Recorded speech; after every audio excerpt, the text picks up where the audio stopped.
ಈ ಮಳೆಗಾಲದಲ್ಲಿ ಬಿಸಿ ಬಿಸಿ ಅನ್ನಕ್ಕೆ ರುಚಿ ರುಚಿಯಾದ ಕೆಸುವಿನ ಸೊಪ್ಪಿನ ಚಟ್ನಿ. ಪೂರ್ತಿ ಊಟವನ್ನು ಇದರಲ್ಲೇ ಮಾಡಬೇಕು ಎನ್ನಿಸುವಷ್ಟು ರುಚಿ ರುಚಿಯಾದ ಚಟ್ನಿ.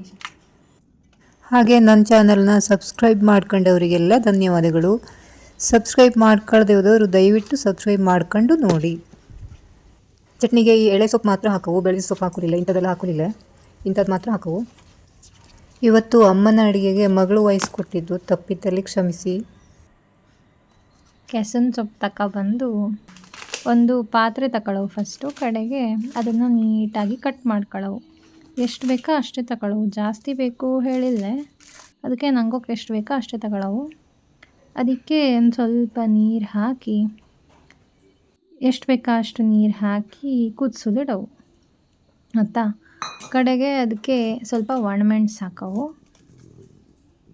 ಆಮೇಲೆ ಸ್ವಲ್ಪ ರುಚಿಗೆ ತಕ್ಕಷ್ಟು ಹುಣಸೆ ಹಣ್ಣು, ಸ್ವಲ್ಪ ಉಪ್ಪು ಹಾಕಿ ಅದನ್ನ ಕುದಿಸಲಿಡವು. ಕಡೆಗೆ ಸ್ವಲ್ಪ ಬೆಲ್ಲನೂ ಹಾಕಿದ್ರೆ ಇನ್ನೂ ಚಲೋ ಆಗ್ತು. ನಿಂಗಳಿಷ್ಟ, ನಿಮ್ಮ ಮನೇಲಿ ಜಾಸ್ತಿ ಒಳ್ಳೆ ಸಿಹಿ ಎಲ್ಲ ತಿಂಬವಿದ್ದರೆ ಸ್ವಲ್ಪ ಬೆಲ್ಲನೂ ಹಾಕ್ಲಕ್ಕು. ಹಾಗೆ ಕುದಿಸಿ ಈ ಥರ ಆಗವು. ಸೊ ಒಂದು 10 to 15 minutes ಅದನ್ನ ಕುದಿಸಲಿಡವು.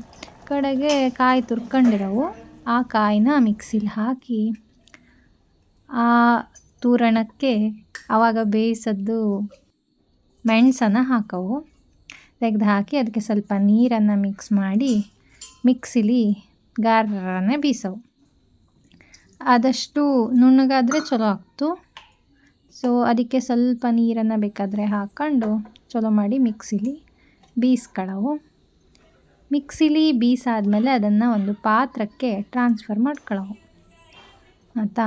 ಚೆನ್ನಾಗಿ ಮಿಕ್ಸಿಯನ್ನು ಕ್ಲೀನ್ ಅಪ್ಪಂಗೆ ಎಲ್ಲದನ್ನು ತೆಗೆದು ಒಂದು ಪಾತ್ರೆಗೆ ಹಾಕೊಳ್ಳವು.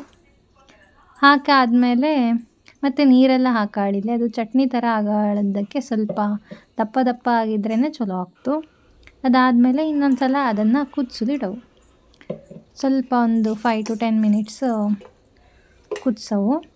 ಕಡೆಗೆ ಪಕ್ಕದಲ್ಲಿ ಒಗ್ಗರಣೆಗೆ ಹೇಳಿ ಒಂದು ಒಗ್ಗರಣೆ ಹುಟ್ಟನ್ನು ಇಟ್ಕೊಂಡು ಅದಕ್ಕೆ ಸ್ವಲ್ಪ ಬೆಳ್ಳುಳ್ಳಿ, ಆಮೇಲೆ ಕರ್ಬೇವಿನ ಸೊಪ್ಪು ಬೇಕಾದರೆ ಕರ್ಬೇವಿನ ಸೊಪ್ಪು ಹಾಕ್ಲಡ್ಡಿಲ್ಲ.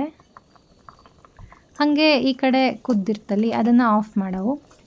ಕಡೆಗೆ ಒಗ್ಗರಣೆಗೆ ಸ್ವಲ್ಪ ಎಂಥದ್ದು ಓಮ್ ಕಾಳು, ಜೀರಿಗೆ, ಬೆಳ್ಳುಳ್ಳಿ, ಒಣಮೆಣಸು ಇದನ್ನೆಲ್ಲ ಹಾಕಿ ಚಲೋ ಮಾಡಿ ಅದು ಚಟಪಟ ಆಗ್ತಿದ್ದಂಗೆ ಈ ಕಡೆ ನಂಗೆ ಮಾಡಿಟ್ಕೊಂಡು ಚಟ್ನಿಗೆ ಒಗ್ಗರಣೆಯನ್ನು ಕೊಡವು.